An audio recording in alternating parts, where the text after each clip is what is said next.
Já conhece a loja do canal Operação Policial? Aqui você encontra todos os produtos com as marcas das nossas séries. São canecas, cadernos de anotação, cadernos universitários, canetas e muito mais. Aliás, que tal começar a sua coleção agora mesmo?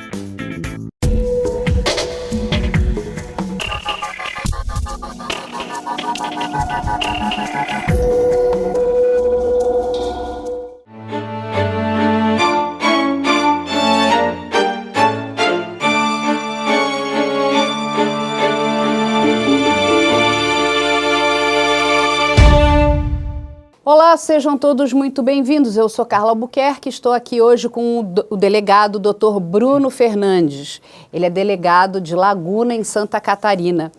E o Dr. Bruno vai participar aqui conosco do caso da Amanda Albach. Dr. Bruno, seja muito bem-vindo. Obrigado, uma honra estar aqui com vocês. Muito obrigada.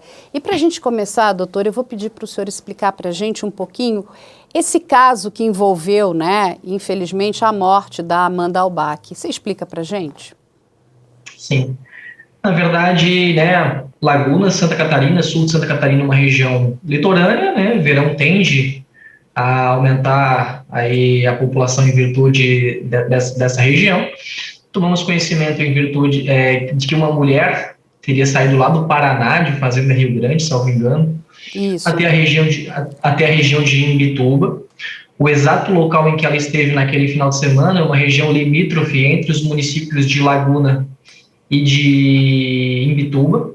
Então, até para fixação, qual a unidade ia continuar a investigação, a gente teve bastante problema até para fixação de competência do Poder Judiciário, para fazer alguns pedidos. E, a grosso modo, ela sumiu, ninguém mais tinha nenhuma informação dela.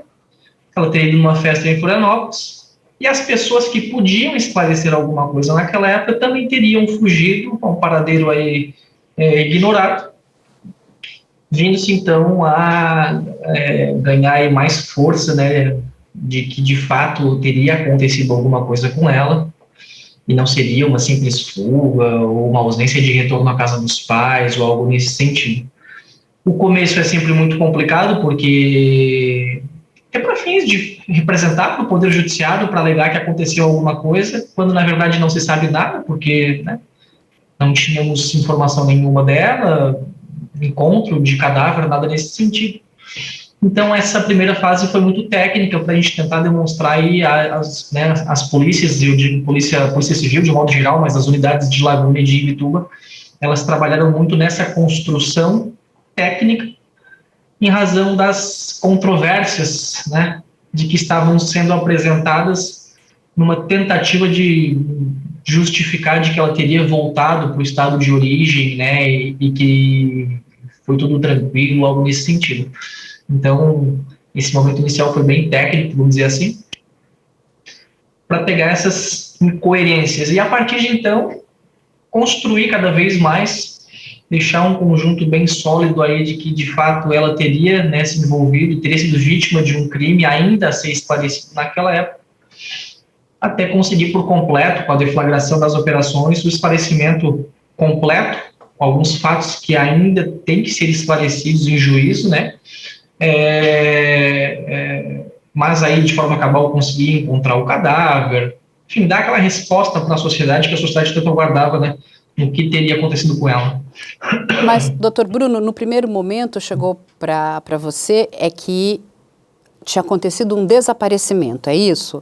Que a Amanda Sim. tinha desaparecido e chegou... E só explica para as pessoas poderem entender, porque é muito interessante quando você conta para nós que vocês tiveram que trabalhar com 2 estados, porque a Amanda é de origem do Paraná e o crime aconteceu em Santa Catarina. Ou seja, no primeiro momento a família entendeu que ela estava voltando, só que ela nunca chegou no Paraná, na residência dela. Então, vocês precisaram ser acionados para começar essas buscas da onde a Amanda tinha ido parar. Sim. Só uma correção, a gente trabalhou com 3 estados, porque envolveu o Rio Grande do Sul depois também, que foi o local de fuga dessas pessoas.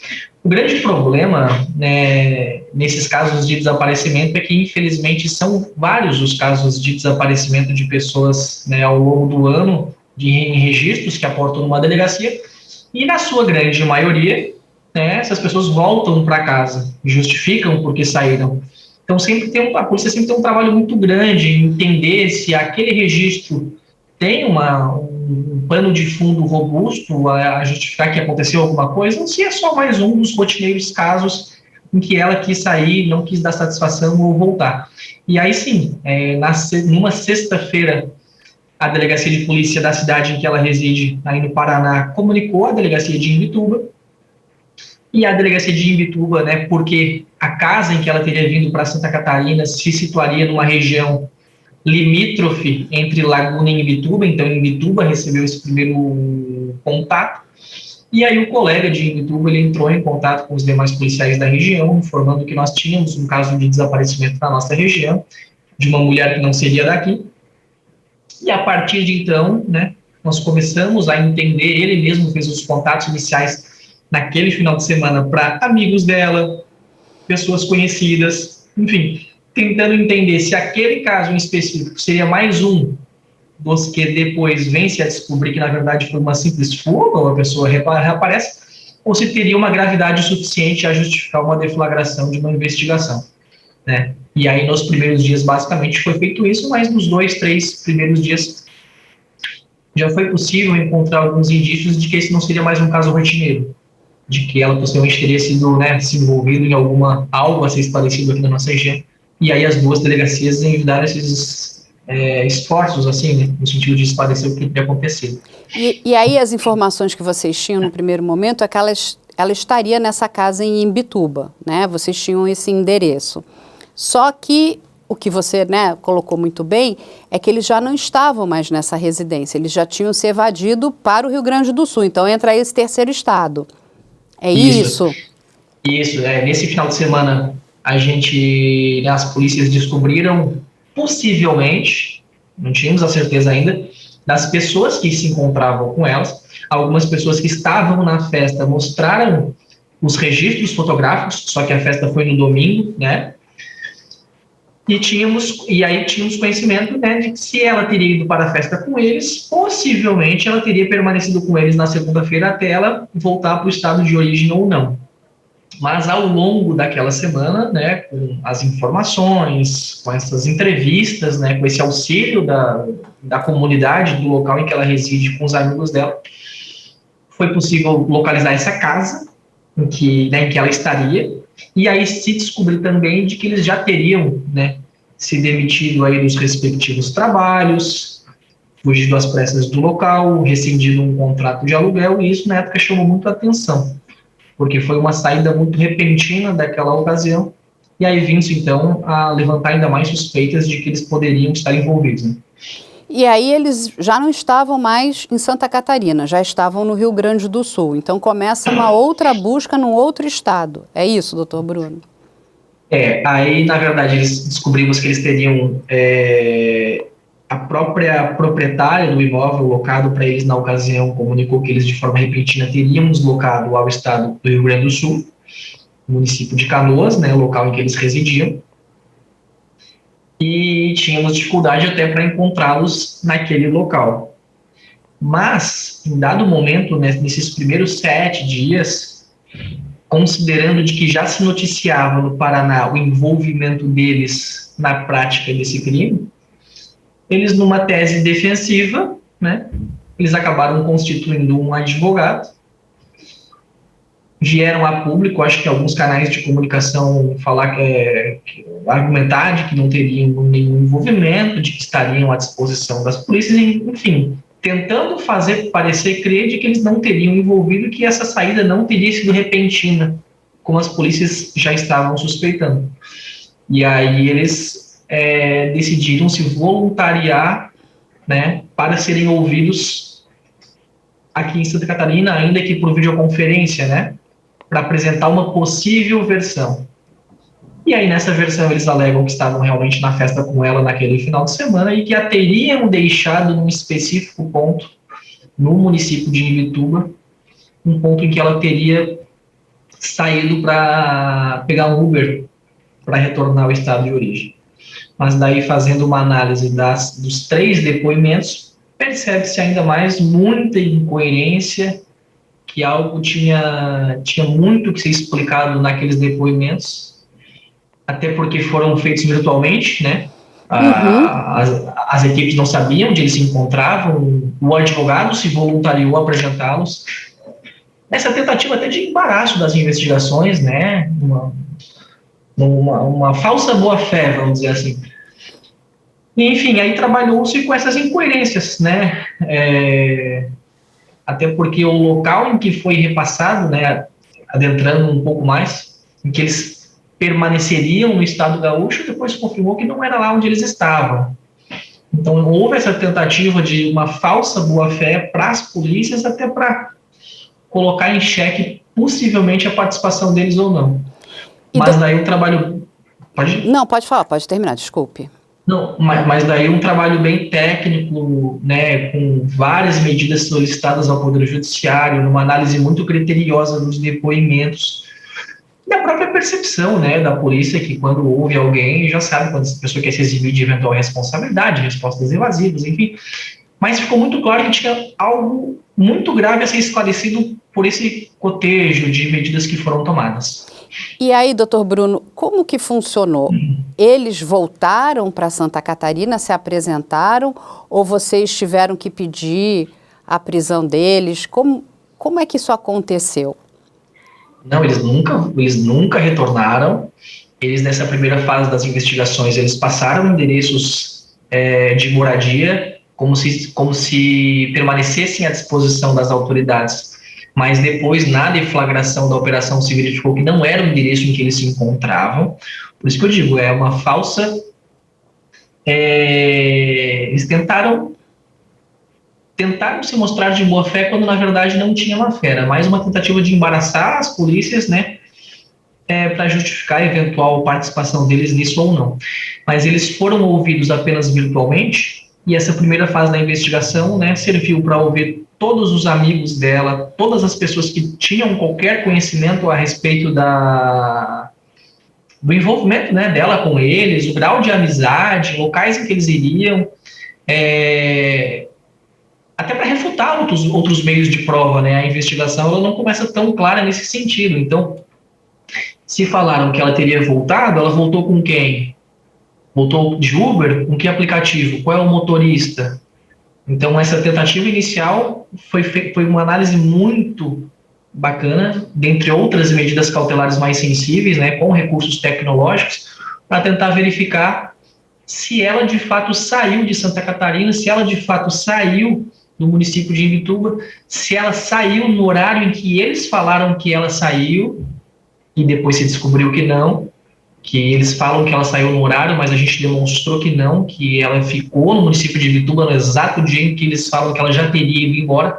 Então, esse quebra-cabeça começou a ser montado a partir de então, com muita prova técnica, indícios muito fortes da participação dele, mas daí, né, indício, né, a nomenclatura já diz, é um indício, a gente tem, né, a gente busca aqui angariar elementos mais robustos, até porque tínhamos conhecimento, né, de que o caso possivelmente iria e foi, né, a ser submetido pelo tribunal do júri, então a gente buscava provas mais claras, e aí nós realizamos vários outros pedidos para o Poder Judiciário, dentre os quais as buscas e as prisões, e outras também cautelares bem pontuais, e aí deflagramos essa operação policial em Canoas, lá no Rio Grande do Sul. Então... Quando eles foram presos. Isso, com o auxílio da Delegacia de Homicídio e Pessoas Desaparecidas daquela cidade. Então, a primeira medida que foi cumprida, a primeira busca que foi cumprida foi no exato endereço em que eles falaram que permaneceriam à disposição da polícia. E lá não estavam. Era o endereço de um pai deles, do pai deles, né? Eles não têm uma relação próxima, não têm uma relação amistosa. E a partir desse endereço é que as polícias, né, de Santa Catarina e do Rio Grande do Sul passaram a diligenciar ainda naquela madrugada, naqueles primeiros minutos da manhã, o exato local em que eles estariam escondidos. E aí... Aí vocês o encontrou, é isso? Todos os três? Estavam todos juntos, na verdade, é isso, doutor? Eles estavam juntos num carro e ela tentou fugir, a mulher, Daiane. né? A Daiane, ela tentou fugir, ela se escondeu numa casa, enfim, os moradores não aceitaram ela lá, e aí nessa ocasião é que eles foram todos presos e transportados novamente a Santa Catarina para esclarecerem até, né, aquilo que até aquele momento eles não queriam esclarecer. O que é bastante chocante é que a Daiane é amiga de muitos anos da Amanda, né? Então, Sim. a Amanda vai, inclusive, se encontrar com a Daiane por conta dessa relação de longa data. Ou seja, a própria amiga é que ajudou a tramar aí o assassinato da Amanda. Confere? Sim. Porque... Sim. Naquele final de semana ainda, desse convite, era o aniversário da própria Daiane. Então, a Daiane convidou para a Amanda vir para cá, para Santa Catarina, para que fossem comemorar juntas esse aniversário numa festa lá em Jurerê Internacional. Então, houve sim esse convite, as duas conversavam há muito tempo, elas nasceram no mesmo município, né, do Paraná. Estudaram juntas? Estudaram juntas, perderam um contato em algum momento, mas voltavam, né, e conversavam aí pelas redes sociais. Sim, e ela tinha pleno conhecimento, inclusive, que a Amanda tinha uma filhinha bem pequena, né? Que ela tinha deixado, inclusive, a filha na casa com a avó. E aí, doutor, a gente entende que hoje a tecnologia é muito aliada da polícia, ela é muito importante, né? Uhum. Porque o próprio criminoso, ele vai tentar, é o que você falou, contar versões fantasiosas, meias verdades, né, que muitas vezes elas são piores do que mentiras, né, porque a meia verdade ela tem um quesinho de verdade, mas ela não é bem uma verdade. E tudo isso corroborou para ajudar no trabalho da polícia, né, que é a questão das herbes, GPS, câmeras de segurança, que comprovaram, inclusive, que a Amanda nunca saiu do local onde ela estava a caminho de onde ela deveria ir, que era a casa dela de volta. E que todos eles estavam o tempo todo com a Amanda. É isso, doutor? Sim, exatamente. Ou seja, até o último momento da Amanda, todos eles estavam juntos, os três. Sim. Houve tentativas, né, várias mentiras, até porque ainda que se adote, né, se tente demonstrar verdades ou mentiras com apoio de tecnologia, a gente está falando também que é de um município, né, uma área limítrofe, de uma região pequena, e aí a gente tem que fazer uma análise que já é minuciosa, ainda mais minuciosa, para tentar entender, né, por exemplo, o Vitor, ele fala que sai da casa. Durante a investigação inteira, por 3, 4, 5 versões, ele fala que saiu da casa, foi cortar um cabelo, e aí a polícia vai lá e tenta demonstrar que aquele álibi é mentiroso, e ao final, depois da investigação, se demonstrou que aquele álibi é mentiroso. Então, grande parte foi com auxílio tecnológico, sim, mas depois, ainda mais na deflagração da operação, que a gente queria entender o que passou na cabeça daquelas pessoas e aí, de fato, contarem a verdade. E foi isso que aconteceu daí nessa primeira fase, né? A primeira fase, com a prisão deles e a condução a Santa Catarina, a gente percebeu uma recalcitrância muito grande, uma versão muito bem construída, todos estavam muito conluiados, numa comunhão muito forte de não repassarem nada, sabe? Muito forte. E aí a gente adotou algumas estratégias pontuais aqui para tentar convencer eles a falar. A primeira medida foi, na época, retirar, né, aqui da nossa unidade, que é a Laguna, e levá-lo para passar à noite na unidade de Imbituba, o Douglas, que claramente era o chefe dos demais, claramente coagia os demais, claramente tentava falar para eles de que todos eram inocentes, uma coação, sabe? E aí a gente começou a construir, a conversar com o Douglas lá, né, sem a interrupção por parte dele, porque, bem dizer, o dia inteiro que eles vieram para Santa Catarina, ficou prejudicado, porque ele sempre se intrometia e prejudicava muito. E aí, com o Daiane e com o Vitor, ficou um pouco mais fácil de lidar, ficou um pouco mais fácil de conversar. Mas, até então, nessa ocasião, pós-deflagração da operação, o nosso trabalho aqui foi esquecer um pouco o campo da prova, né, o que, de fato, a gente estava buscando provar da participação deles, e localizar o cadáver. Porque naquele momento, naquela altura do campeonato, a gente já sabia que estava enterrado em algum ponto aqui da praia. E que se não fosse com o auxílio deles, nós não encontraríamos. Ou passaríamos um trabalho muito grande a encontrar, já que a nossa região aqui é litorânea. É enorme. E, corta o estado inteiro. Então, quem está imbuído aí de fazer o mal, se quiser dificultar o trabalho da polícia, vai dificultar e vai dificultar muito. Ainda mais nessas condições. De já saber que estão sendo investigados, de já terem constituído um advogado, de já terem apresentado uma falsa boa-fé, uma falsa contribuição com as polícias, então era muito difícil. Então, pós-deflagração da operação, o trabalho recaiu basicamente em cima de Vitor e de Daiane, no sentido de cooperá-los com a polícia naquela ocasião e auxiliarem na localização do cadáver. Para daí, aí sim, pós isso, aí tentar entender o E a gente tem que dar parabéns aí para a sua estratégia, porque a gente sabe que se eles se fechassem em copas, sim, dificilmente se encontraria esse corpo, né? E aí sim, tudo se complica muito mais, né? Porque você sim, continuaria tendo uma pessoa desaparecida. A gente aqui, tem um caso bem famoso, que é o caso ali da Elisa Samúdio com o goleiro Bruno. Sim, sim, sim. Que até hoje, ninguém sabe onde está esse corpo. Ele acabou sendo sim, condenado e tudo mais, mas existe, essa dúvida. O que aconteceu com ela, né?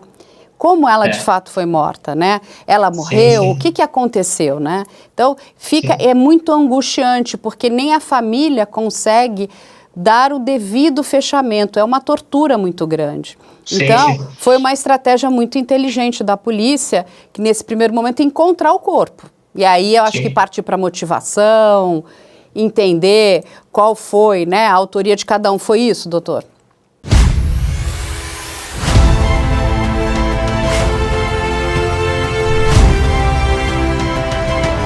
De cima da ponte. Você está sendo filmado.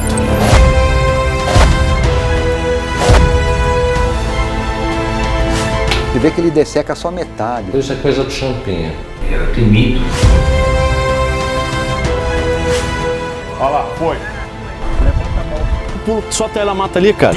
Pela...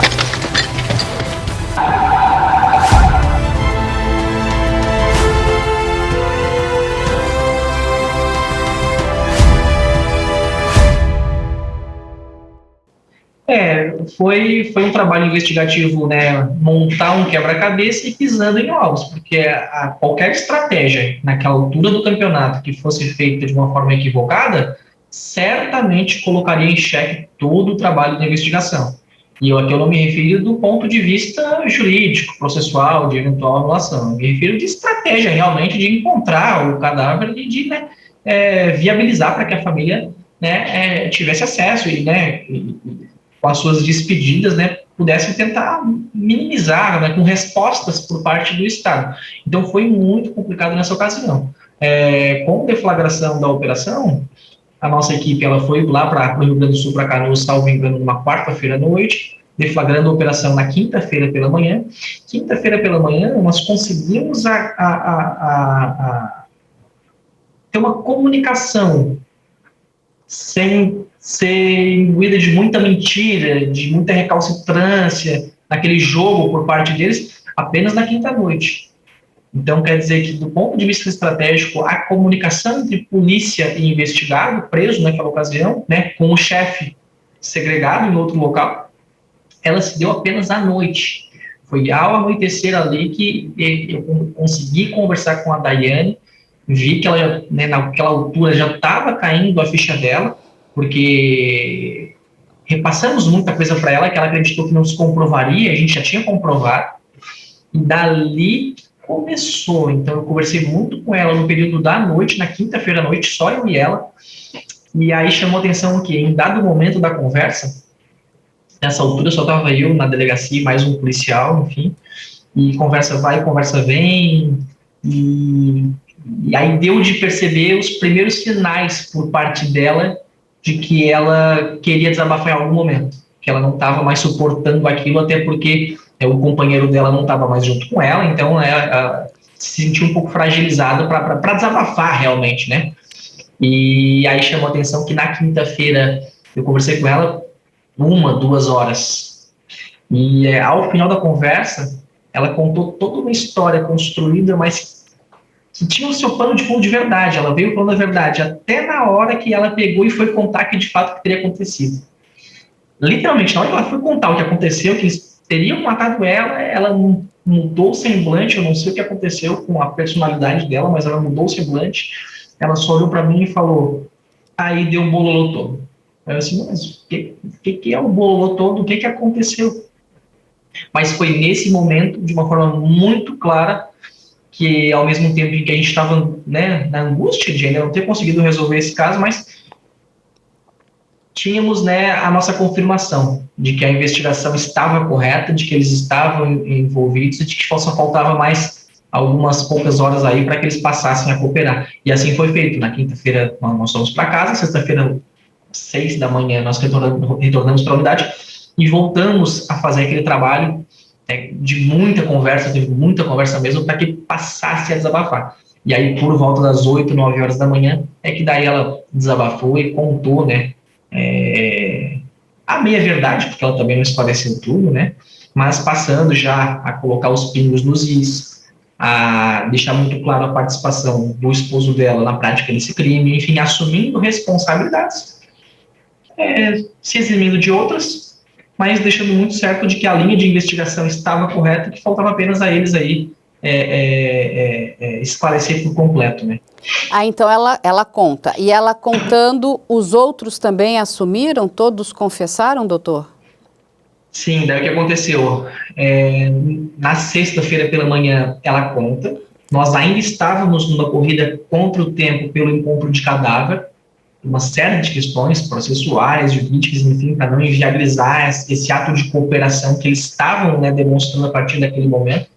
Então ela conta, e aí só estava ela e o cunhado, né, o Vitor aqui conosco, e aí eu comentei com eles, não, se o que tu estás nos falando é verdade, nessa ausência de responsabilidade, se tu alegas que tu não tens responsabilidade nisso, né, então não tem lógica para ti ficar assumindo, né, e dificultando o trabalho da polícia. Então esclarece o que aconteceu. E se o Vitor, que estava com ela, também não tinha nenhuma responsabilidade nesse tema, então convença ele de auxiliar a polícia, né? A polícia não está aqui para prejudicar ninguém, a gente está aqui para responsabilizar a pessoa que de fato cometeu aquela conduta. Esclarecer. E esclarecer por completo. E naquele momento ainda é muito, né, duvidoso, né? E aí isso que aconteceu. Então, no primeiro ato, aí sim, de uma possível boa-fé, lógico, porque estava presa, porque durante toda a investigação também não contribuiu, mas daí no primeiro ato de boa-fé, ela nos auxiliou e auxiliou a convencer o cunhado a contar, né, e a localizar. Mais importante do que contar é a localizar o cadáver. Só que tinha um empecilho. Eles, segundo a versão dos dois, eles não saberiam o local. E aí nós não descobrimos se é porque eles não saberiam chegar lá, porque eles não tinham tanta, né, contato com Itapirubá, ou se é porque eles não estavam lá. Então, o trabalho a partir de então continuou a partir daí, descobrir onde era. Porque às vezes tu leva uma pessoa para uma região litorânea, perto da onde? Mas aonde? Andou quantos quilômetros? E eu confesso que o local em que a polícia encontrou, eu que moro aqui na região há muito tempo, eu nunca fui lá. Olha só. E se tivesse me falado aqui na delegacia, para eu ir lá com a minha equipe, certamente eu também não chegaria até lá. Não conseguiria chegar até lá. Sabe? Então a gente não sabia das dificuldades que eles estavam encontrando em nos repassar o local. É uma área muito grande, não é isso, doutor? Sim. É no meio de uma praia deserta, chegando na praia deserta, voltando-se a areia e a vegetação, andando mais 1 quilômetro dentro da vegetação, até que o carro não consegue mais chegar em ponto nenhum, e tendo que andar a pé mais uns 600 metros na diagonal a pé. Né? Então, assim... E aí eu não sabia específico. Bem específico. E isso nos chamou a atenção. Porque então a gente não sabia se eles não sabiam chegar lá, né? Não sabiam explicar onde eram, ou se de fato eles não sabiam onde eram. E aí o que aconteceu?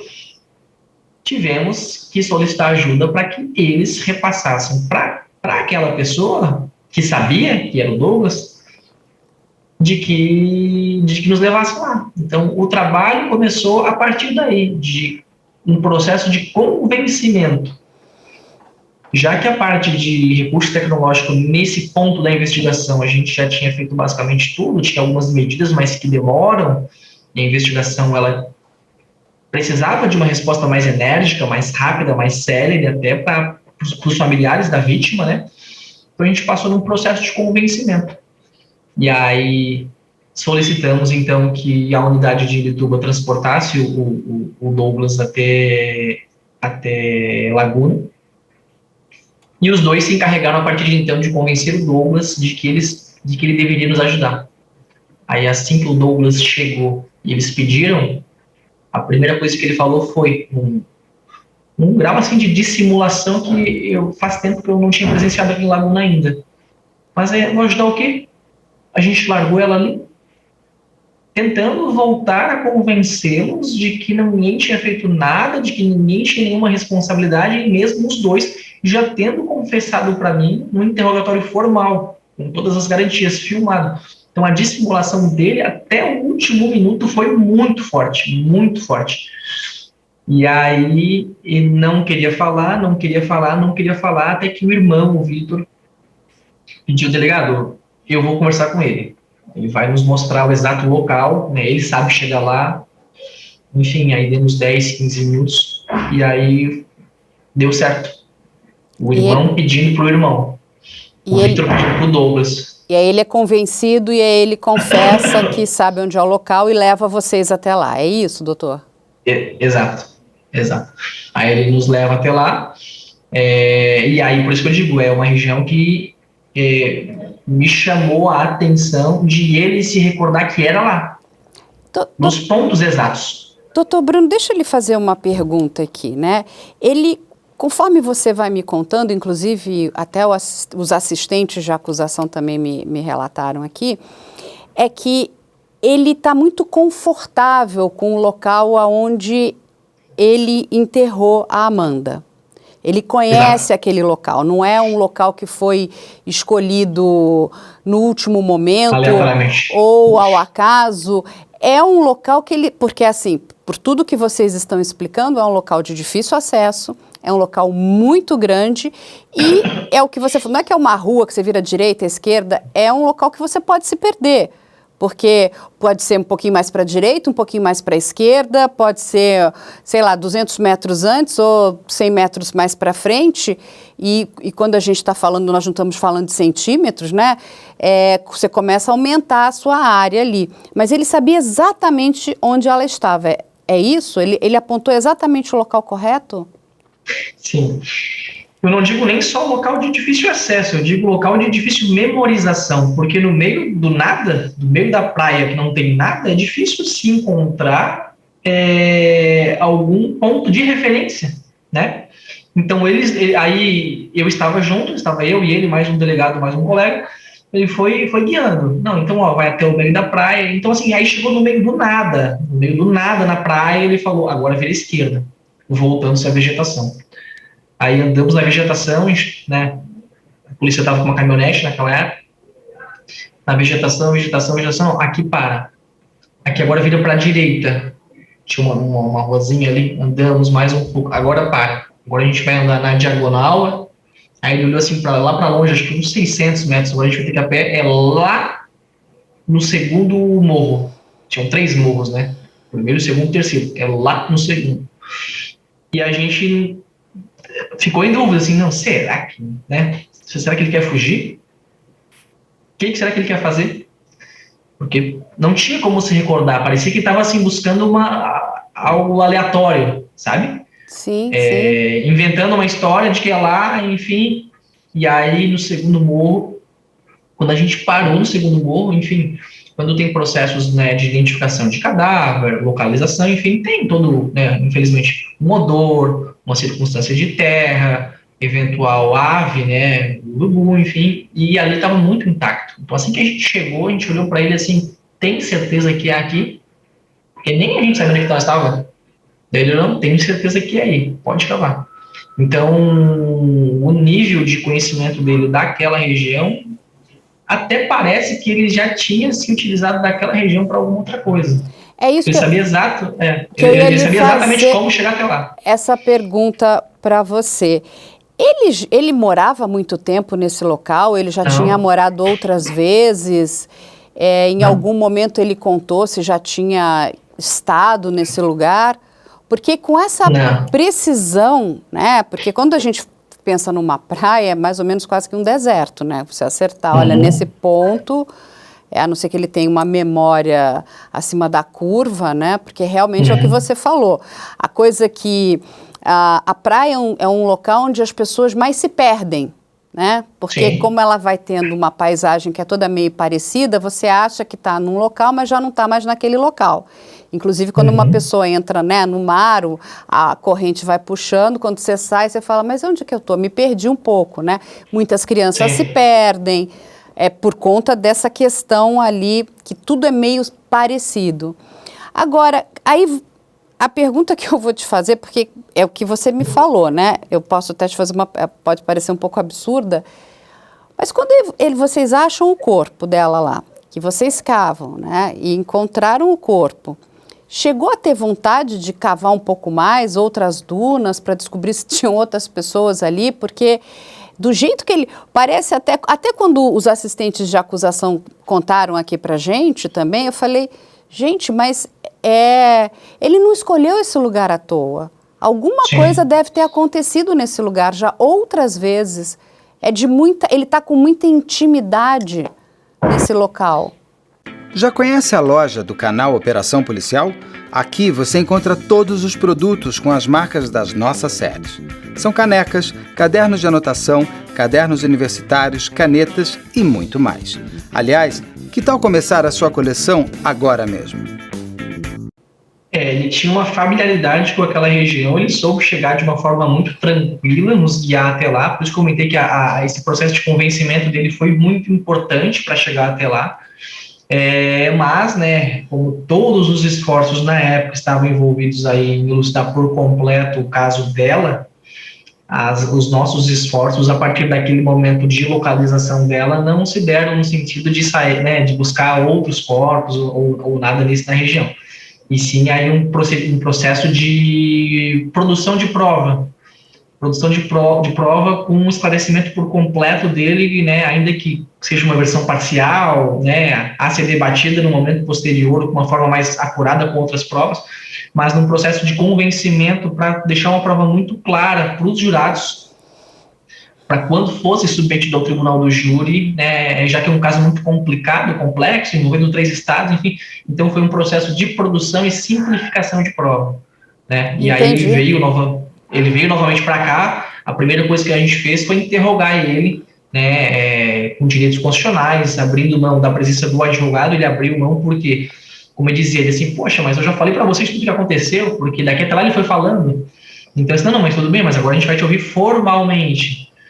E aí ele aceitou, né? Eu já falei para vocês tudo, então a partir daquele momento foi um processo de produção e simplificação de prova, pensando num processo em que ele venha a ser submetido, venha a réu, e visando esclarecer por completo, né, essa complexidade, né, que é ser jurado e entender o nível de participação de cada um. Aí depois desse esclarecimento dele é que se verificou algumas omissões, algumas coisas não esclarecidas, mas num processo de maturação, numa nova análise e reanálise daquilo que eles estavam falando, até a gente chegar depois na conclusão final e verificar que novamente haviam pontos a serem esclarecidos que até aquele momento não tinham sido esclarecidos também. Porque tem a questão, vocês tinham a autoria do crime, mas vocês agora têm que entender a motivação do crime, né? Que é o que a gente explica para todo mundo. Todo crime tem a autoria e precisa ter a motivação. O que levou essas pessoas a cometerem tamanha barbárie com a Amanda? Eles trazem versões depois que nós tivemos que implementar novas medidas para verificar se era, para reconfirmar ou para refutar essa versão deles, né? Era essa ou aquela, em torno da motivação. Eles apresentam alguns argumentos em torno da motivação, para nós, da polícia, totalmente incoerente. Foi algo fantasioso aquilo que eles estavam alegando, o motivo pelo qual. mas pelo menos já tínhamos, né, já tínhamos conseguido fixar um itinerário possível da festa no domingo, do pós-festa naquela madrugada, até que horas permaneceu na casa, que horas saiu da casa. Então nós conseguimos, nessa segunda fase, né, que a gente intitulou de segunda fase por conta do encontro, né, da Amanda, delimitar algumas condutas para começar a trabalhar novamente, agora já com um conjunto mais sólido, a participação de cada um e a conduta de cada um daí. E o que eles alegam como motivação? Eles alegaram, a grosso modo, de que ela seria integrante de uma organização criminosa, de que ela teria vindo para o litoral de Santa Catarina tão somente com a intenção deliberada de realizar uma emboscada, e de que naquele domingo em que eles foram para a festa todos juntos, a ideia dela já era provocar essa emboscada, de que havia pessoas na festa pronto para executá-los, de que, sabe, umas coisas assim fantasiosas, de que na própria festa havia uma sala específica de asfixia de pessoas, e muitas vezes contavam e acreditando, até a gente ficou na dúvida se foi pelo efeito, né, pela ingestão de algum alucinógeno na própria festa, enfim, algo nesse sentido, mas com assim um nível de alucinação que eles acreditavam. Algumas coisas é evidente que é para ser exibida a responsabilidade, mas outras coisas, ainda que superficiais, supérfluas, que não fossem nem importantes para o esclarecimento, eles acreditavam e contavam acreditando naquilo ali. Então, com certeza, esse caso dela, houve a ingestão de muita droga, enfim, coisas que, né, que levaram uma paranoia.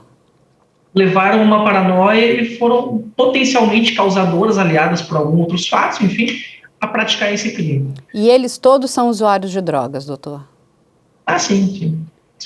Agora, eles são envolvidos com alguma facção criminosa? Vocês conseguiram levantar essa informação? Eles são simpatizantes, né? Não são integrantes, de fato, dessa organização, mas algumas das medidas que foram adotadas, né, foram suficientes a demonstrar a familiaridade deles no tráfico de drogas ali na região em que ocorreram esses fatos, o manuseio, o porte de armas de fogo e desavenças com possíveis integrantes de outras organizações. Mas prova de que, de fato, integrem aquilo ali, a organização em si, né, não se tem. Mas eles tinham desavenças com vários outros integrantes de organizações ou participantes de eventuais associações de tráfico, enfim, daquela região que é tomada, né, infelizmente, por essas associações. Isso tinha uma familiaridade muito grande com armas de fogo nesse sentido.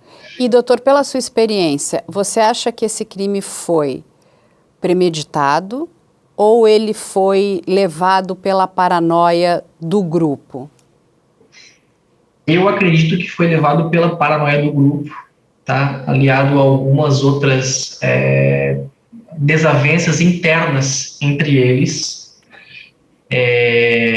Tem elementos que indicam que a vítima estava possivelmente envolvida em procedimentos de clonagem de cartões, e tem alguns elementos no procedimento que indicam de que ela teria vendido um desses cartões para o grupo, e esse cartão não teria nenhum tipo de crédito, né, a ser usado conforme prometido. Enfim, foi uma série de fatores, aliado a uma desavença pessoal, a uma paranoia muito grande entre eles, que foi elevando numa crescente os processos de coação do grupo para cima dela, até que, ao fim, né, infelizmente, acabou por vitimá-la aí, em razão desses fatos. Eles demonstraram, doutor, algum arrependimento do que fizeram? Não. Nenhum deles? Nenhum. Não demonstraram, e isso me chamou a atenção, porque naquele processo inicial de convencimento da Daiane a respeito do que teria acontecido,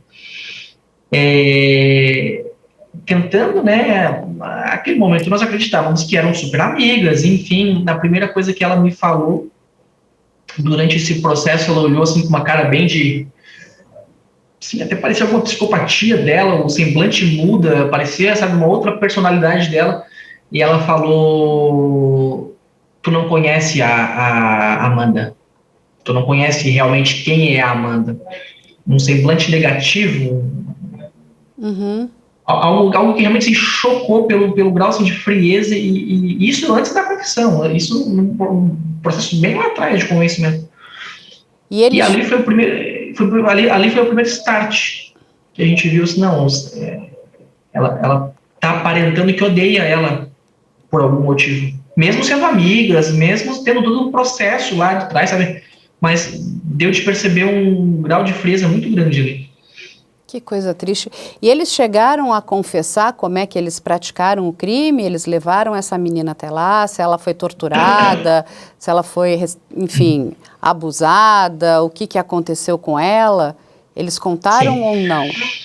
Sim, daí o que aconteceu? Nesse primeiro processo de convencimento deles, como eu comentei, o nosso objetivo era convencê-los, né? E aí deixei muito claro inicialmente para o Vitor e para a Daiane que, se de fato eles não tivessem nenhuma responsabilidade, já que pelo que eles estavam falando, eles não tinham responsabilidade, na versão deles, se nós encontrássemos o cadáver, se nós soubéssemos esclarecer, né, se nós conseguíssemos esclarecer ainda que no momento embrionário o que estava acontecendo, a própria polícia, eu no caso, né, convencido desses fatos, colocaria eles em liberdade, até porque eles estavam numa prisão temporária.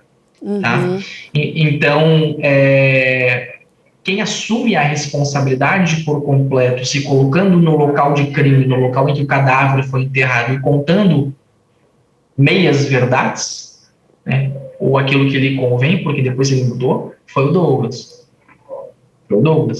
Então, o Douglas, ele traz de que a levou lá, que não deixou ninguém na segunda-feira de manhã, né, que não saiu com ela na segunda-feira pela manhã para levá-la até o Uber, mas que a levou até lá, que obrigou-a, coagida, a enterrar a sua própria cova, que obrigou-a a gravar um áudio para os familiares noticiando de que estaria voltando para o Paraná naquela madrugada, que ao fim efetuou o disparo nela, ela caiu na cova e que ele teria a enterrado, certo? Então, essa é a versão inicial. 2 negativas de responsabilidade e uma confissão por parte deles. Mas, colocando novamente em liberdade o Douglas, o Vitor e a Daiane, e apurando com mais cautela a versão do Douglas, nós fizemos, passados acho que 2, 3 semanas, novamente o interrogatório do Douglas, agora com alguns exames que nos teriam sido, né, aportou na delegacia, exames periciais em que nós tínhamos requisitado. E dentre esses exames, o que chamou a atenção foi o laudo cadavérico em si. Porque o Douglas ele fala que ela saiu sem estar amarrada e que ela andou porque estava coagida. Ele traz essas questões. Mas no laudo cadavérico, algo que nos chamou muito a atenção naquela época foi a Amanda estava com o nariz quebrado. Ou seja, tinha fratura no osso. Sofreu uma agressão. No osso nasal. Sim. Nós até requisitamos novamente para a perícia para verificar se aquele osso fraturado seria possível, né? Se seria possível ser decorrente da energia de ordem mecânica provocada pelo disparo de arma de fogo, né? O projétil quebrar alguma outra parte do crânio. Mas o perito respondeu que não. A Amanda também, de acordo com o laudo pericial, ela tinha fita silver tape na região da nuca. Nenhuma dessas questões ele nos pontuou. Então, em virtude disso, nós promovemos um novo interrogatório dele e ele passa a esclarecer, né, algumas coisas que ele também não tinha dito até então. Há uma que, em dado momento, no interior da casa, ele amarrou ela. Há 2 que, em dado momento, ele deu coronhada no nariz dela. Há 3, e ao contrário do que ele falou lá atrás, de que ela, de livre e espontânea vontade, teria mostrado algumas coisas do telefone celular dela que o teriam decepcionado, e a ira teria vindo a partir dali, ele passa a dizer já nessa 3ª, 4ª ou 5ª vez, uma das últimas vezes em que a gente ouviu de que não, que ela só falou depois que botou a arma na cabeça dela. Então ele traz outras circunstâncias que nos auxiliaram a delimitar outras condutas e formar ainda outras conclusões, porque se essa conduta inicial é dele, que a manteve, ele fala que a manteve em cárcere durante todo o período da manhã até o final do dia da segunda. Então, quando ele passa a esclarecer isso lá na última vez em que ele está nos falando isso, né, no último interrogatório, ele passa a trazer essas questões até o momento silenciadas da investigação, a partir daquele ponto, eu tinha uma outra conclusão. Ou seja, de que se Daiane estava na casa, Daiane presenciou atos de coação. Daiane viu arma na cabeça. Daiane viu ou auxiliou na colocação de silver tape no antebraço da Amanda. Daiane possivelmente ajudou a colocar no carro. Vitor, de igual forma, Vitor permaneceu a investigação inteira falando o quê? Saí para cortar o cabelo segunda-feira pela manhã, não vi nada e retornei ao final do dia. Derruído, né, esse álibi que ele nos trouxe, a gente conseguiu ouvir o garoto que seria o álibi, que ao final dessa fase da investigação ele já fala que não estava com ele na segunda-feira. O que ele nos fala? Pensando bem, eu estava em casa, mas eu saí perto do meio-dia. Mas permaneceu até que horas? Em casa. Não, fiquei 10, 15 minutos fora e retornei, permaneci a tarde inteira em casa. Então, se permaneceu na tarde inteira em casa, é porque também estava junto. Então, a partir desse último interrogatório do Douglas, e veja, no processo, né, de delimitação bem clara, assim, de confrontação bem clara do que teria acontecido, que a gente conseguiu formar essas conclusões que, ao final, serviram, né, na fase final da investigação, para novamente solicitar a prisão preventiva, agora preventiva, época temporária, né, de Vitor e de Daiane. Então, foi todo um processo de construção, de checagem de informações, o que tem sentido, o que não tem. E aí, ao final, quando ele fala isso, na presença do advogado, ainda que tentando se exibir ou se achar, não se dá conta de que, na verdade, não é que não se dá conta, é porque eles foram ouvidos tantas vezes, mas tantas vezes, que ele já nem se recorda do que falou. E aí não se dá conta de que traz a participação dos demais investigados, que até o momento, não, eu estava no meu quarto, não vi nada. E aí, com essas conclusões, nós pedimos novamente a prisão deles. E aí foi cumprida, né, ao final, pela equipe do delegado Peternelli, lá da DHPP, lá de Canoas, com essa série de incongruências. Então, essa série de incongruências é que nós estamos submetendo ao Poder Judiciário e deixando bem claro, né? Não, mas você falou uma frase fantástica, doutor Bruno, porque assim, quando você fala a verdade, você vai sempre lembrar dela. Não interessa a que tempo. Agora, quando você começa a mentir, você já nem lembra mais o que você mentiu, né? Se você mentiu no local, se você mentiu no horário, se você mentiu, em que posição você estava, porque é uma mentira, né? E é muito mais difícil você reter uma mentira na sua memória. A verdade não, ela faz parte da sua história. Então, isso é muito interessante no trabalho policial, porque vocês vão em busca da verdade. Qual é a verdade? Por pior que ela seja, né? E hoje, eu sempre digo aqui, né, que a voz da vítima está na mão de vocês, né? Vocês é que estão... Porque a vítima não está ali para se defender. Essa moça morreu. Então... Primeiro está tendo ali, né, toda a sua imagem, né, destruída por eles, que estão contando sei lá, as versões mais absurdas, estapafúrdias, até porque, lógico, eles querem, né, se livrar aí da culpa daquilo que eles fizeram. Então, isso faz parte também, acho que, do modus operandi. Mas o trabalho policial, ele é super importante, porque é através desse trabalho que vocês vão dar todo um suporte ali lá na frente para o Ministério Público. Se não for bem feito aqui, tudo lá na frente fica mais fragilizado, correto? Sim. Esse é um trabalho que nos orgulha muito,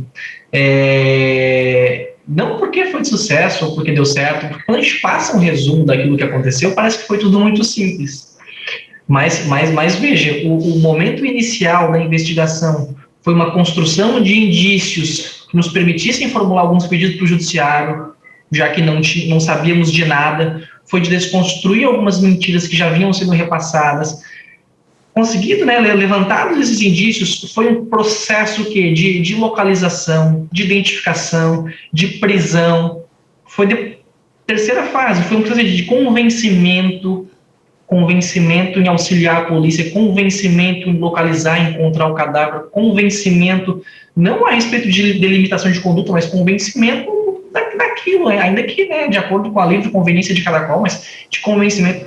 Depois localizou o cadáver, um processo que de iniciar, de trabalhar as delimitações da participação de cada um.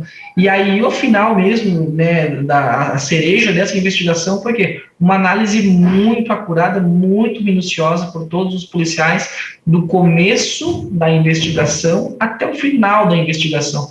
Porque não, ainda que com a assunção de responsabilidade por parte do Douglas, naquela deflagração da Operação Redenção, na segunda fase, com o encontro do cadáver, quando se deu todo o marketing, a visibilidade daquela operação ali, o nosso trabalho ele não acabou ali. Ele continuou nos bastidores tentando delimitar a conduta de cada um, porque a gente sabia que tinha coisa que não fazia sentido ainda. Então, esse processo de checagem, né, de verificação, de confrontação de prova ali e tal, foi até o minuto final da investigação, quando, por um prazo processual, a gente, né, teve que se submeter, né, submeter o trabalho ao Poder Judiciário para que se debruçasse, então, um processo penal também esclarecer algo que a polícia possa, né, tenha deixado passar, enfim, né, faz parte da engrenagem processual isso, né.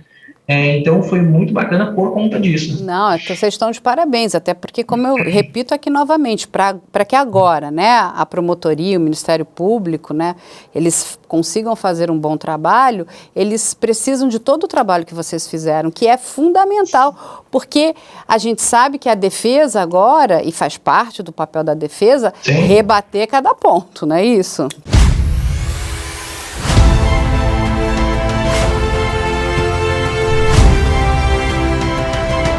Em cima da ponte.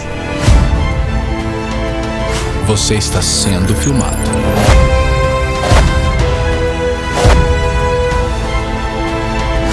Você vê que ele desseca só metade. Isso é coisa do Champinha.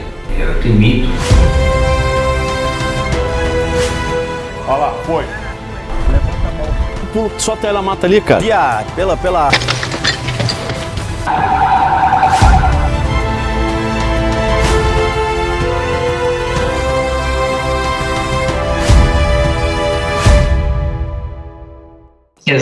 Exato. E aí, como eu comentei, a investigação, a notícia principal chegou para Imbituba, porque a área de Itapirubá, a residência dos investigados, é uma área limítrofe entre Laguna e entre Imbituba. Nós aqui, né, eu particularmente coordeno uma divisão de investigação que tem atribuição regionalizada, né, mas a gente tinha dúvida, a uma, do que aconteceu, a duas, para quem vou me socorrer, para o Poder Judiciário de Laguna, para a comarca ao lado. Enfim, a gente precisa de critérios um pouco mais objetivos para fixar e convencer até o judiciário, né, a nos autorizar a promover algumas diligências. E o trabalho pericial ele não se esgotou nem quando ela foi encontrada. E nesse ponto, aproveitando uns minutinhos para agradecer o próprio trabalho da Polícia Científica, do Instituto Geral de Perícias, porque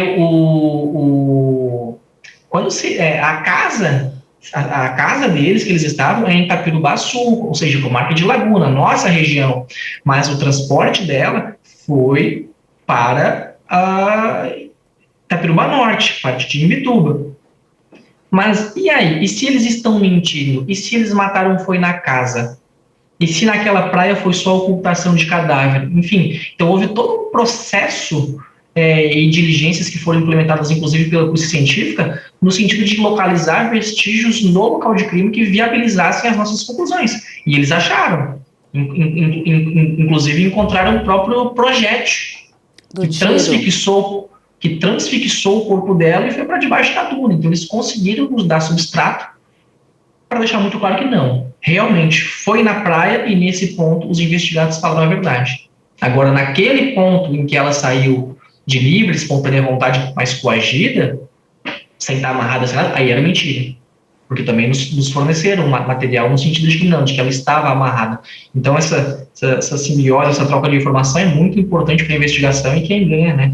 Sem sombra de dúvida. É a sociedade. E como você bem falou, né, ainda tem a questão da motivação, que ainda está um pouco nebulosa, que de fato foi essa paranoia que eles começaram a viver por conta de uso de drogas, ou tem algo a mais que eles ainda não revelaram? Sim.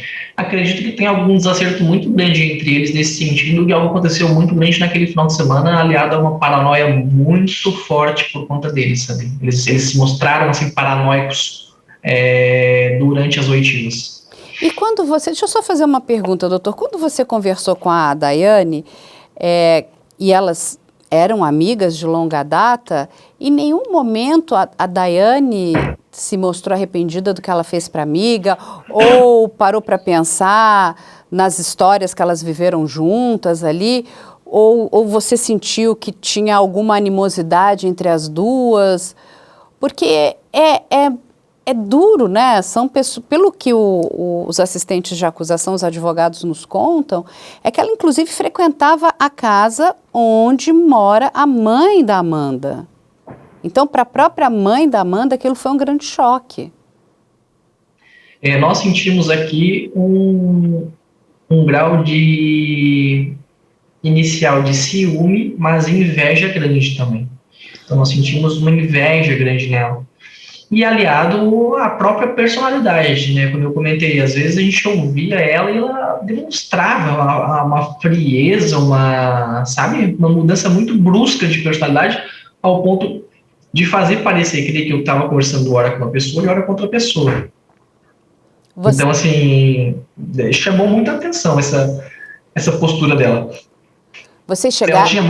Ela tinha muito medo, não, ela chorava muito na ocasião, não do que ela teria feito ou de quem ela estaria ajudando, mas do medo de represália daquela pessoa que ela estava ajudando. Então, o choro que foi manifestado naquela ocasião, né, nesse processo de convencimento, não foi de forma alguma com arrependimento do que teria feito em virtude de uma amiga, mas com receio de represália, com receio de estar delatando uma pessoa que no futuro, né, com soltura, liberdade ou qualquer outra situação possa vir, né, a fazer qualquer tipo de represália em relação a ela. E hoje todos estão presos, doutor? Sim, hoje todos estão presos. Tivemos a primeira fase da audiência de instrução e julgamento, né, houve um pedido de soltura deles, mas o juiz da comarca de Imbituba negou, né, e manteve todos presos, pelo menos acredito eu, até o julgamento agora pelo Tribunal do Júri. O Ministério Público já ofereceu a denúncia? Sim, sim. E aí vou te fazer uma pergunta, não sei se você sabe informar. Você sabe se o Ministério Público pediu um exame, né, psicológico dessas pessoas para entender o nível, né, de maturidade criminal, se tem algum perfil de psicopatia, de algum transtorno de personalidade? Não, na verdade, esse transtorno que eu digo, né, é uma mudança brusca de personalidade, mas não ao ponto de aquela pessoa não entender o caráter ilícito daquele fato, né? Não ao ponto de colocar em xeque a imputabilidade daquela pessoa. A todo momento ela sabia que está aqui, né, em que estava envolvido, o que estava fazendo e quem estava ajudando, tanto que estava desesperada de confidenciar de que aquela pessoa tinha feito aquilo, então ela sabia bem o grau, né, da crueldade que eles teriam feito. Mas também o assunto, né, passando um pouquinho para a parte processual, acredito eu, mais afeta a própria defesa, né, que teria que construir uma tese nesse sentido, mas até onde eu sei não construir uma tese nesse sentido porque sabe que todos são imputáveis. Não, mas o que é interessante é porque esse transtorno de personalidade, né, os transtornos de personalidade, eles não são doenças mentais, né, então é diferente de um esquizofrênico. Então, o esquizofrênico, ele é um doente mental, ele entra em surto e ele não sabe o que ele está fazendo. Um psicopata ou um borderline são transtornos de personalidade, eles são totalmente, né, imputáveis, eles sabem o que eles estão fazendo, que cada um, por exemplo, o psicopata, ele não tem empatia, então ele olha para aquela pessoa como se ela fosse uma caneca, se tiver que quebrar, vai quebrar, ele não consegue ter ligações, né, emocionais, então, e quando o psicopata, ele entra, né, nessa seara do homicídio, do crime, é uma coisa horrível, né? Aí a gente tem casos aqui que você conhece muito bem, que é do Champinha, da Suzane. Então, eles Para eles é tipo, morreu e aí, vida que segue, sabe assim? Não tem, eles são indiferentes. Sim. Mas eles mostram esse grau de periculosidade e é isso que chama muito a nossa atenção, né? Quando a gente, por exemplo, vamos pegar o próprio caso da Suzane, que vem tentando, né, ir para um regime, né, do sistema de progressão ali no penitenciário, e ela não consegue, porque quando ela vai fazer os testes, ela demonstra que ela não está preparada para voltar, né, ao convívio com a sociedade, né? Então, esses testes, eles são muito interessantes, porque eles, inclusive, né, eles ajudam bastante, inclusive o seu trabalho, porque quando você começa a contar, né, a frieza, essa dissociação, né, essa invenção que eles fazem, no fundo, a própria a Daiane diz, você não sabe, como você me comentou aqui, quem é a Amanda, ou seja, na verdade ela é praticamente culpada da própria morte, né? Então, olha como é que ela tenta tirar a responsabilidade dela e joga para a vítima, né? Então, é muito interessante quando tudo que você está falando demonstra que existe alguma coisa ali. É que eu não sou psicóloga, né? E nem psiquiatra forense, então, e só eles é que podem fazer essa avaliação para entender, né, qual é o nível de distúrbio, né, de transtorno, vamos colocar assim, que essas pessoas possuem, né, esse transtorno da personalidade. Ou se tem ou é um psicopata, tem vários, né? São muitos transtornos. Sim. Mas eles ajudam bastante o trabalho aí de vocês, eles são muito importantes. Diferente de uma pessoa que tem uma doença mental, sei lá, ele é um esquizofrênico, como foi o caso lá no Espírito Santo, não sei se você acompanha daquele médico, que infelizmente ele entra em surto, deixa de tomar os remédios, ele mata o pai, a mãe acabou se matando também, né?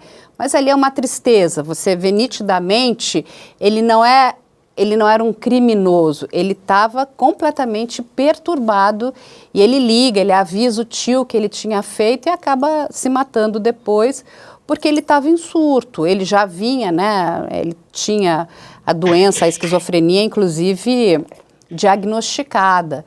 Então, é completamente diferente, né? Do outro, não, que sabe, que quis fazer, teve intenção, porque a todo momento eles podiam ter parado. Só que eu acho que eles chegaram ali naquela trinca macabra, agora a gente já, sei lá, ela já viu demais, ou já falamos demais, ou agora a gente precisa chegar numa situação definitiva. Mas eles podiam ter parado, né? Eu acho que ela deve com certeza. ter pedido muito pela vida dela, falado, olha, eu não vou comentar nada, mas aí o nível de paranoia, não sabe se não vai comentar, aí vai vir me entregar, né? E o medo deles de terem sido presos, os colocou todos presos, porque estão todos presos hoje. Sim. E como são réus confessos...